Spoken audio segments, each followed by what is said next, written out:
నమస్కారం ఫ్రెండ్స్, గత 13 భాగాలుగా బీఎడ్ సోషల్ స్టడీస్ విభాగం నుంచి సెకండ్ బుక్లోని ఫస్ట్ లెసన్ నేర్చుకుంటూ ఉన్నాం. ఇప్పుడు 14వ భాగంలో ఉన్నాం.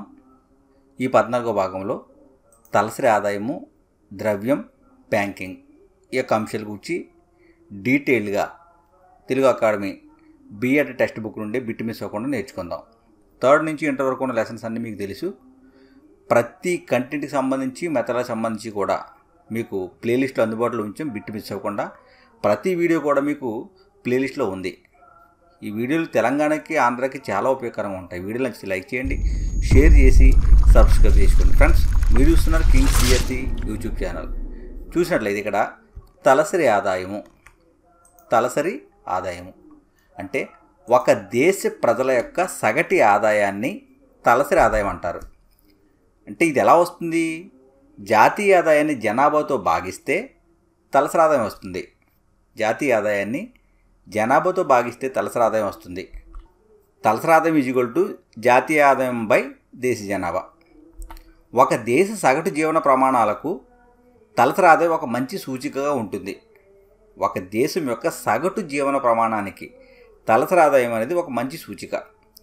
తలసరి ఆదాయం, జనాభా వీటి మధ్య గల సంబంధాన్ని చూసినట్లయితే జాతీయ ఆదాయము, జనాభా ఈ రెండు కూడా తలసరి ఆదాయాన్ని నిర్ణయిస్తాయి.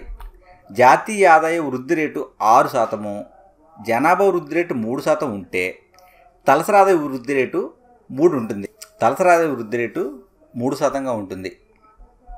దీనిని QPC = P-QPగా తెలియజేస్తారు. ఇక్కడ QPC అంటే తలసరి ఆదాయ వృద్ధి రేటు, అదేవిధంగా Q అంటే జాతీయ ఆదాయ వృద్ధి రేటు, తర్వాత QP అంటే జనాభా వృద్ధి రేటు. అంటే 6%లో నుంచి 3% తీసివేస్తే 3% తలసరి ఆదాయం ఉన్నట్లు మనం చెప్పవచ్చు. తర్వాత ద్రవ్యం, దీనిని ఆంగ్లంలో మనీ అంటారు. ఈ మనీ అనే పదము మానేటా అనే లాటిన్ పదం నుండి పుట్టింది. ఈ మానేటా అనేది రోమ్ ప్రాంతంలో ఒక దేవత. ఈ దేవత యొక్క ఆలయంలో నాణేలు ముద్రిస్తూ ఉండేవారు. ఈ యొక్క మానేటా దేవత పేరు మీదే మనీ అని పేరు రావడం జరిగింది. ద్రవ్యం యొక్క దశలు చూసినట్లయితే ముఖ్యంగా వస్తురూప ద్రవ్యము, లోహ ద్రవ్యము, కాగిత ద్రవ్యము, పరపతి ద్రవ్యము, సమీప ద్రవ్యము ఇలా 5 రకాలుగా వర్గీకరించారు. ఇందులో వస్తురూప ద్రవ్యం, ఈ వస్తురూప ద్రవ్యం అనేది ప్రాచీన కాలం నుంచి కూడా అమల్లో ఉంది. ప్రాచీన కాలంలో వస్తువులను ద్రవ్యంగా ఎంపిక చేసుకునేవారు. ఉదాహరణ చూసినట్లయితే గోదానం, జంతువులను వినిమయ సాధనాలుగా ఉపయోగిస్తూ ఉండేవారు ప్రాచీన కాలంలో. తర్వాత లోహ ద్రవ్యం, వ్యాపార సంబంధాలు పెరగడంతో ఈ లోహ ద్రవ్యం వాడుకలోకి వచ్చింది. ఉదాహరణ బంగారు నాణాలు, వెండి నాణాలు, రాగి నాణాలను ఉదాహరణగా చెప్పవచ్చు.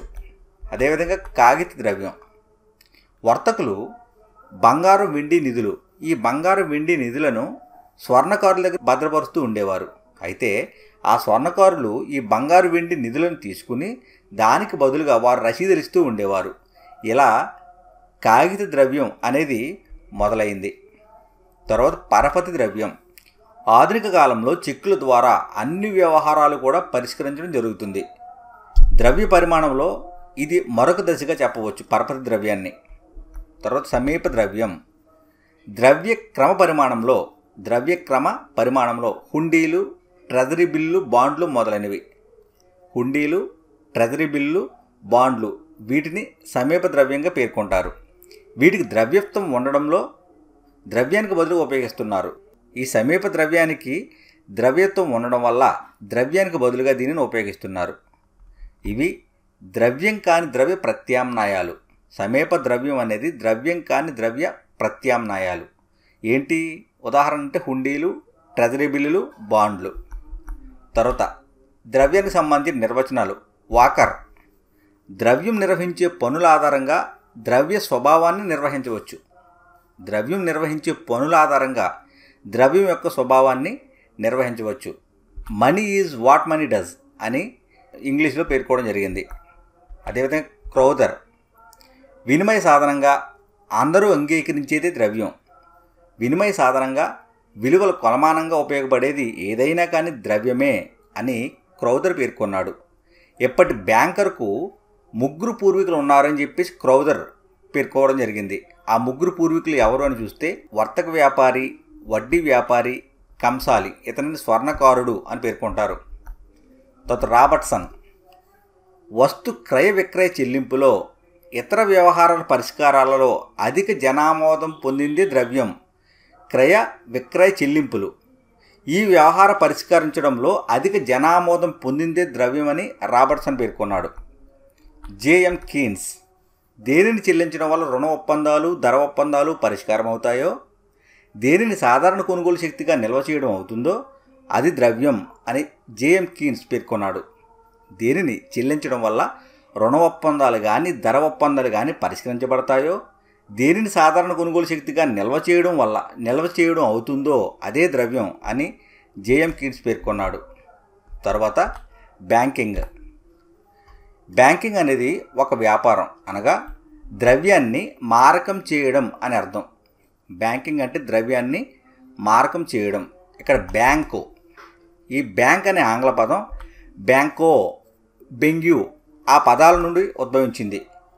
అంటే బల్ల అని అర్థం. బ్యాంకు అంటే బల్ల అని అర్థం. ఈ పేరు ఎందుకు వచ్చింది అని చూస్తే యూరప్ ప్రాంతంలో వడ్డీ వ్యాపారులు, ద్రవ్య మార్పిడిదారులు నాణాలు బల్ల మీద పరిచి వ్యాపారం నిర్వహిస్తూ ఉండేవారు. నాణాలను బల్ల మీద పరిచి వ్యాపారం నిర్వహిస్తూ ఉండేవారు. ఇలా బ్యాంకో అంటే బల్ల అనే అర్థాన్ని ఇస్తుంది కాబట్టి బ్యాంక్ అనే పదం ఉద్భవించింది. అప్పటి నుండి బ్యాంకింగ్ అని పేరు రావడం జరిగింది. అదేవిధంగా బ్యాంకు కార్యకలాపాలు నిర్వహించే వారిని బ్యాంకర్లు అంటారు. ఈ బ్యాంకుల యొక్క చరిత్ర చూసినట్లయితే కోల్కతా బ్యాంక్ ఆఫ్ హిందుస్థాన్ ఇక్కడ Alexander and Co English agency house. ఇది Alexander and Co English agency house. ఇది 1770 సంవత్సరంలో కోల్కతా బ్యాంక్ ఆఫ్ హిందుస్థాన్ని ఏర్పాటు చేయడం జరిగింది. 1770లో. ఫ్రెండ్స్ గమనించండి, 2023 డిసెంబర్లో రిలీజ్ అయిన సెకండ్ బుక్లో 1970గా పేర్కొబడింది. కాబట్టి బిట్ గమనించండి. దీని రైట్ ఆన్సర్ అయితే 1770, అయితే అక్కడ 1970గా పేర్కోవడం జరిగింది. ఇది గమనించగలరు. తర్వాత ఈ కోల్కతా బ్యాంక్ ఆఫ్ హిందుస్థాన్ అనేది 1782 వరకు కూడా కొనసాగింది. తర్వాత ప్రెసిడెన్సీ బ్యాంక్ ఆఫ్ బెంగాల్. ఈ ప్రెసిడెన్సీ బ్యాంక్ ఆఫ్ బెంగాల్తో భారతీయ బ్యాంకింగ్ వ్యవస్థకు పునాది అనేది బ్యాంకింగ్ వ్యవస్థకు పడింది. Bank of Bombay, bank of Madras ఇవి 1840లో స్థాపించబడ్డాయి. Bank of Bombay, bank of Madras 1840 సంవత్సరంలో. అదేవిధంగా ప్రెసిడెన్సీ బ్యాంక్ 1843లో ఏర్పాటు చేశారు దీనిని. తర్వాత ఇంపీరియల్ బ్యాంక్ ఆఫ్ ఇండియా 1921 సంవత్సరంలో ఇంపీరియల్ బ్యాంక్ ఆఫ్ ఇండియాని ఏర్పాటు చేయడం జరిగింది. 3 ప్రెసిడెన్సీ బ్యాంకులు ఏకం చేసి ఇంపీరియల్ బ్యాంక్ ఆఫ్ ఇండియాగా ఏర్పాటు చేశారు 1921లో. ఈ ఇంపీరియల్ బ్యాంక్ ఆఫ్ ఇండియాయే 1955లో స్టేట్ బ్యాంక్ ఆఫ్ ఇండియాగా మార్చారు. 1955లో స్టేట్ బ్యాంక్ ఆఫ్ ఇండియాగా మార్చడం జరిగింది. తర్వాత రిజర్వ్ బ్యాంక్ ఆఫ్ ఇండియా, దీనిని 1935లో స్థాపించారు. తర్వాత డాక్టర్ హెర్బర్ట్ హెలాల్ ఈయన బ్యాంకింగ్ గురించి ఏమని నిర్వచనం ఇచ్చారు అంటే, బార్ట్ బ్యాంకర్ సాధారణ వ్యాపార సరళిలో వ్యక్తులు జమకట్టే సొమ్మును కరెంటు ఖాతాలో జమకొడుతూ ఆయా వ్యక్తుల మీద జారీ చేసిన చెక్కులను ఆదరిస్తూ చెల్లించే వారిని బ్యాంకర్ అంటారు అని హెలాల్ పేర్కొన్నాడు. ఇక్కడ సాధారణ వ్యాపార సరళిలో వ్యక్తులు జమకట్టే సొమ్మును కరెంటు ఖాతాలో జమకడతారు. ఆ వ్యక్తుల మీద జారీ చేసిన చెక్కులను ఆదరిస్తూ చెల్లించే వారిని బ్యాంకర్ అని పేర్కొన్నది ఎవరు అంటే హెలాల్, డాక్టర్ హెర్బర్ట్ హెలాల్. ఈ బ్యాంక్ యొక్క విధులు లేదా వాణిజ్య బ్యాంక్ యొక్క విధులు చూసినట్లయితే డిపాజిట్లు స్వీకరించడం, రుణాలు మంజూరు చేయడం, పరపతి సృష్టించడం, చెక్కు పద్ధతి ఏర్పాటు చేయడం. తర్వాత ఆర్థిక అభివృద్ధిలో బ్యాంకుల పాత్ర. బ్యాంకులు ప్రభుత్వానికి ఏజెంట్లుగా, ప్రతినిధులుగా, సలహాదారులుగా పనిచేస్తాయి. బ్యాంకులు అనేవి ప్రభుత్వానికి ఏజెంట్లుగాను, ప్రతినిధులుగాను, సలహాదారులుగా కూడా పనిచేస్తాయి. నిరుద్యోగుల ఉపాధికి రుణాలు ఇస్తాయి. సమర్థవంతమైన బ్యాంకింగ్ వ్యవస్థ ఆర్థిక అభివృద్ధికి దోహదం చేస్తుందని అభివృద్ధి చెందిన దేశాల అనుభవాలు బట్టి తెలుస్తుంది. ఏ దేశంలో అయితే సమర్థవంతమైన బ్యాంకింగ్ వ్యవస్థ ఉందో ఆ దేశం అభివృద్ధి పొందుతుంది. ఎలా తెలుస్తుంది అంటే అభివృద్ధి చెందిన దేశాల అనుభవాలు బట్టి మనకు తెలుస్తుంది. తర్వాత సాంప్రదాయ ఉద్యోగిత సిద్ధాంతాలు. ఫ్రెండ్స్, నెక్స్ట్ వీడియోలో ఈ యొక్క అంశం గురించి డీటెయిల్గా నేర్చుకుందాం. వీడియో నచ్చితే లైక్ చేయండి, షేర్ చేసి సబ్స్క్రైబ్ చేసుకోండి. Thank you.